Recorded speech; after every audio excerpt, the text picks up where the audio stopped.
मैं रजत मिश्रा आज की कक्षा में आप सभी का स्वागत करती हूँ। इससे पहले हमने पढ़ा है कि रेडियो किस प्रकार का माध्यम है और उसमें उसकी क्या सीमाएं हैं या उसकी क्या कमियां हैं और क्या विशेषताएं हैं। आज हम पढ़ेंगे कि रेडियो के लिए समाचार लेखन करते समय किन बातों का ध्यान रखना चाहिए।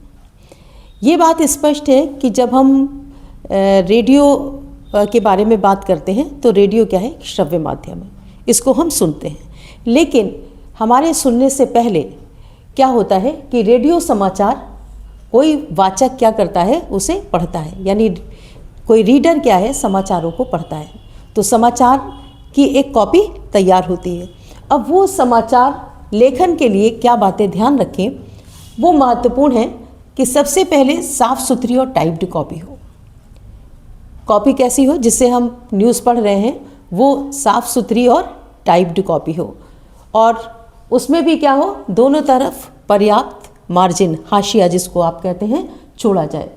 साफ़ सुथरी टाइप्ड कॉपी होगी तो न्यूज़ रीडर के लिए क्या आसान होगा कि वो आसानी से समाचारों को पढ़ सकेगा और पढ़ते समय कोई भी गलती या कोई भी त्रुटि उसकी तरफ से नहीं होगी।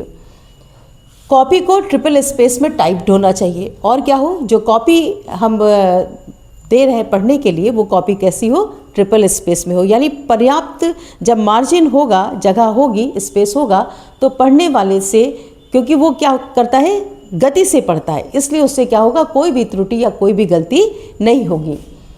फिर एक लाइन में 12 से 13 शब्द होने चाहिए। बहुत ज़्यादा संख्याएं या बहुत ज़्यादा शब्द एक लाइन में नहीं होने चाहिए। बड़ी संख्याओं को शब्दों में लिखना चाहिए, जैसे 1 से लेके 9 तक, 1 से लेके 9 तक की संख्याएं तो अगर आप ऐसे लिख देते हैं तो उसको कोई भी समाचार पढ़ने वाला व्यक्ति आसानी से पढ़ेगा।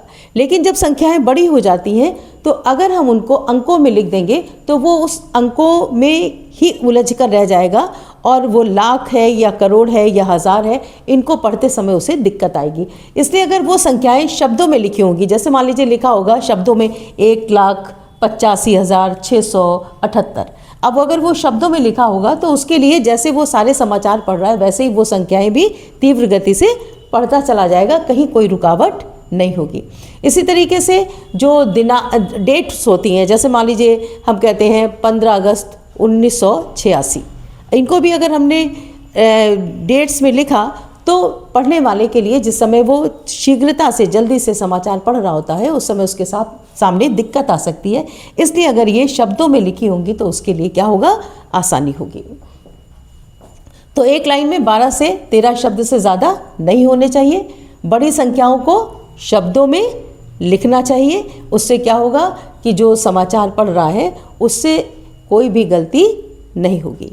साथ साथ में और क्या ध्यान रखना चाहिए कि जब हम समाचार की कॉपी तैयार करें तो कोई भी शब्द जब लाइन समाप्त हो रही हो वहाँ पर अधूरा ना लिखें। जैसे मान लीजिए तत्काल लिखना है आपको और आपने तत् ऐसे लिख दिया और काल यहाँ जा रहा है, तो इस तरीके की जो डैश लगा कर हम लिख देते हैं पूरा वर्ड, इस तरीके की चीज़ों से क्या होगा कि जो समाचार वाचक है उससे कभी कोई त्रुटि हो सकती, गलती हो सकती। तो ऐसी चीज़ें भी नहीं करनी चाहिए। साथ साथ में एक बात और ध्यान रखें कि जहाँ पर पेज आपका समाप्त हो रहा है वहाँ पर जो आखिरी लाइन है वो वहाँ पर पूरी होनी चाहिए। ऐसा ना हो कि ये लाइन पढ़ने के बाद इसका आधा हिस्सा अगले पेज पर जा रहा हो, आधा सेंटेंस जो है अगले पेज पर जा रहा हो।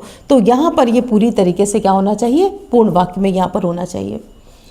डेडलाइन जैसी चीज़ जैसे अखबारों में हमें देखने को मिलती है, लेकिन डेडलाइन जैसी कोई बात यहाँ नहीं, क्योंकि यहाँ जो श्रोता है, सुनने वाला है, उसके दिमाग में या उसके फ्रेम में क्या है, आज, केवल आज के हिसाब से वो चलता है। आज सुबह, आज दोपहर, आज शाम, कल ये बैठक होगी, परसों ये बैठक होगी, तो इस तरीके की चीज़ें हैं। तो डेडलाइन जैसी कुछ नहीं, बल्कि समाचार कैसे होते हैं, आज सुबह ऐसी घटना घटी, आज दोपहर में ऐसा हुआ या आज शाम को ऐसा हुआ। एक चीज़ और ध्यान रखने वाली है, वो क्या है, संक्षिप्ताक्षर। संक्षिप्ताक्षर से हमारा क्या मतलब है, जो एब्रिविएशन आप छोटे कम उसमें लिख देते हैं तो उससे क्या होता है कि बहुत से तो ऐसे, जैसे मान लीजिए यूनिसेफ है, यूनेस्को है, सार्क है, ये हर व्यक्ति को इसके बारे में पता है। तो अगर ये लिखे भी हों तो उनको पढ़ने वाला भी, रीडर जो है वो क्या करेगा, वो भी जल्दी से पढ़ जाता है।